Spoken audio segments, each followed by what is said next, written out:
Hello friends, welcome to more creative. दोस्तों, आज 26 जून दिन शुक्रवार है, वही हिंदी महीना आषाढ़ और शुक्ल पक्ष की दशमी है। तो चलिए शुरू करते हैं आज की बड़ी खबरें। यदि आपको खबरें पसंद आए तो वीडियो को लाइक जरूर करिएगा और इसी प्रकार की खबरों के लिए चैनल को सब्सक्राइब कर बेल आइकन पर क्लिक कर दें। दोस्तों, खबरें पूरी पाने के लिए वीडियो अंत तक जरूर देखिए और आप हमें प्रदेश के किस जिले से देख रहे हैं कमेंट बॉक्स में जरूर बताइएगा। दोस्तों, केंद्र सरकार ने ऐलान किया है कि किसानों की दलहन तथा तिलहन का एक एक दाना खरीदेगी सरकार। किसानों की आय बढ़ाने और कृषि क्षेत्र में पारदर्शिता लाने के लिए केंद्रीय गृह मंत्री अमित शाह ने बड़ा निर्देश जारी किया है। उन्होंने देश की प्रमुख सहकारी संस्थाओं नाफेड और एनसीसीएफ को आदेश दिया है कि वे बिचौलियों के पूरे नेटवर्क को खत्म कर सीधे किसानों से दलहन तथा तिलहन की फसलों की एक एक दाना खरीदे। इसके साथ ही गृह मंत्री ने यह भी कहा कि फसल खरीदी के 48 घंटे के भीतर किसानों का पैसा सीधे उनके बैंक खातों में पहुंच जाना चाहिए। अमित शाह ने नई दिल्ली में नाफेड की 4 बड़ी डिजिटल और कल्याणकारी योजनाओं की शुरुआत करते हुए यह बात कही है जो किसानों के हित में है।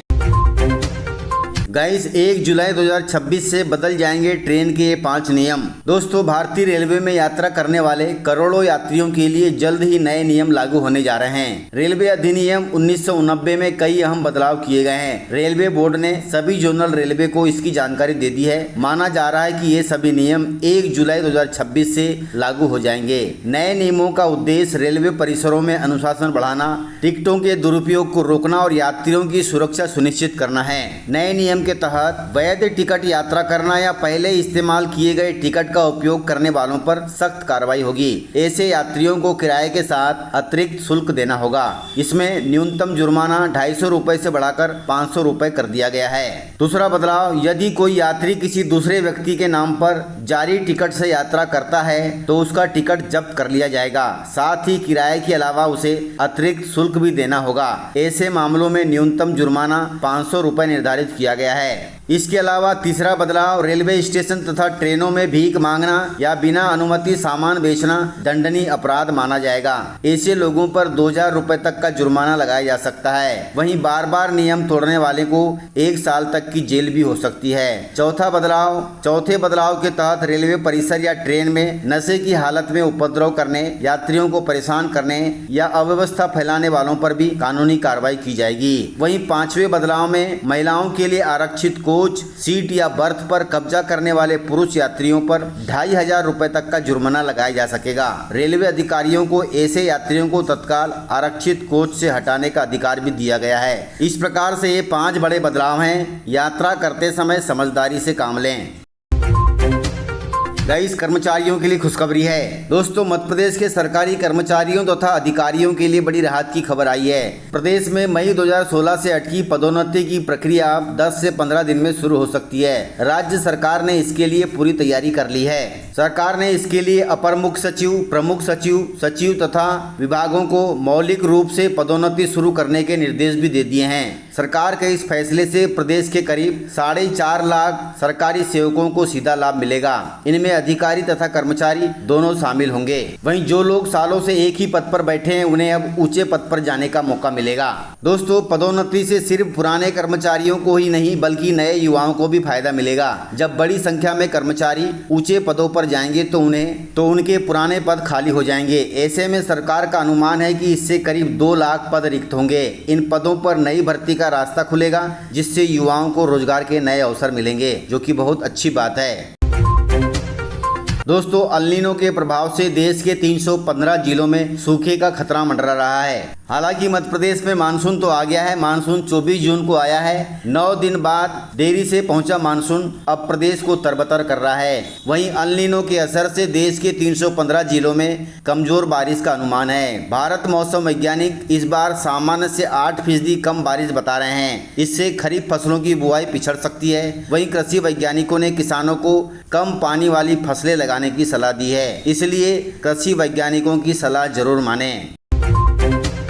गाइस, स्कूली छात्रों के लिए बड़ी खबर है। कक्षा 9वीं के छात्र पढ़ेंगे अब 1975 की इमरजेंसी का इतिहास। दोस्तों, आपको बता दें कि देश में 25 जून 1975 को तत्कालीन प्रधानमंत्री इंदिरा गांधी ने राष्ट्रीय इमरजेंसी लागू कर दी थी, जो 1977 तक चली थी, अर्थात 2 साल तक चली थी। अब तक का यह काला अध्याय स्कूली पाठ्यक्रम से बाहर है, इसलिए एनसीईआरटी ने अब पहली बार कक्षा 9वीं की नई सामाजिक विज्ञान की किताब में इसे शामिल किया है। यह जानकारी एनसीईआरटी के एक अधिकारी ने बताई है। कुल मिलाकर 9वीं के छात्रों को अब 1975 की इमरजेंसी का इतिहास पढ़ना होगा।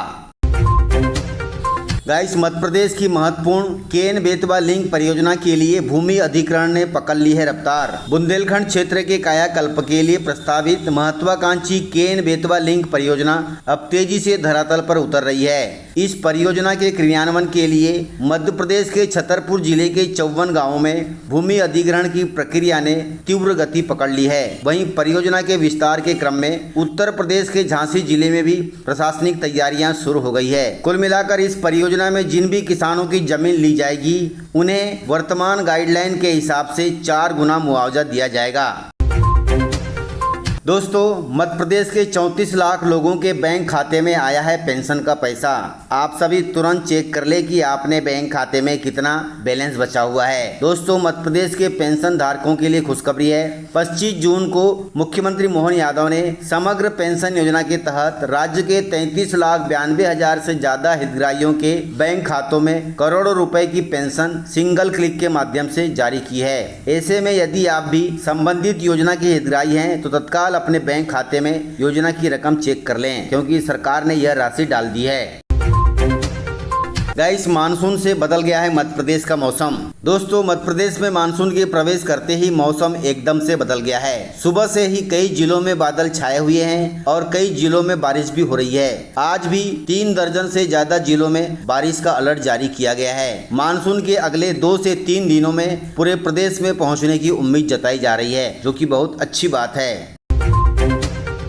दोस्तों, मध्य प्रदेश की वोटर लिस्ट में 58 लाख नामों का बड़ा अंतर पाया गया है, जिसके लिए अब घर घर पहुंचकर सत्यापन करेगा निर्वाचन आयोग। दोस्तों, मध्य प्रदेश में आगामी नगरीय निकाय तथा पंचायत चुनाव को निष्पक्ष तरीके से संपन्न कराने के लिए राज्य निर्वाचन आयोग एक बड़ा कदम उठाने जा रहा है। आयोग अपनी मतदाता सूची को पूरी तरह से अपडेट और शुद्ध करने की कयावत में जुट गया है। इसके लिए अब मैदानी स्तर पर जाकर मौके पर सत्यापन की कार्रवाई की जाएगी।